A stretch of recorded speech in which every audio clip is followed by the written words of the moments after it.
In Wankanair village of Vadodara's Savli Taluka, a 1 year 4 month-old girl, Meghna Chauhan, was fighting severe malnutrition, weighing just 8.2 kilograms. Her condition worried her family, but the local Anganwadi workers didn't give up. Under the Poshan Sangam program, Meghna was sent for treatment at the Savli Child Malnutrition Center.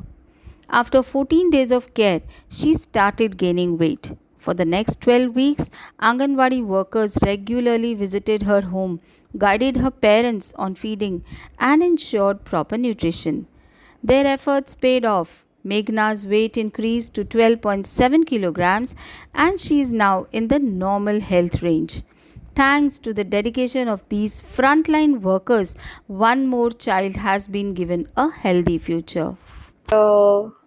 ગામ છે એમાં મેઘના કરીને એક દીકરી છે.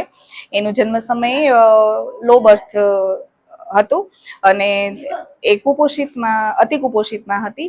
એને સીએમટીસીમાં refer કરવામાં આવી. એ જે તે સમયે સીએમટીસીમાં રિફર કરી ત્યારે એનું 7 કિલો વજન હતું. 14 દિવસ માટે ત્યાં રોકાઈ, પછી 7,700 થયું.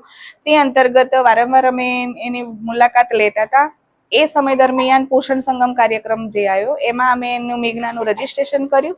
એમાં રજીસ્ટ્રેશન કર્યા બાદ એને 12 વીક સુધી એમાં ફોલોઅપ કરવાનું હતું. તો દર અઠવાડિયે અમે એનું ફોલોઅપ કર્યું. એનું વજન, ઊંચાઈ, એની માપણી કરી, સ્વચ્છતા વિશે સમજ આપી.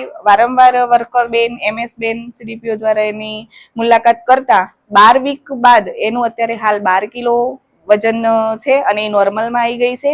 પોષણ સંગમ કાર્યક્રમ જે સરકારશ્રીએ લોન્ચ કર્યો છે ખૂબ જ સરસ છે. આવા અતિ કુપોષિત બાળકોને આપણે નોર્મલ કેટેગરીમાં લઈ જવા માટે ખૂબ જ સરસ પ્રયાસ થઈ રહ્યો છે અને એમાં અમે પ્રવૃત્તિ કરી રહ્યા છીએ અને જેટલું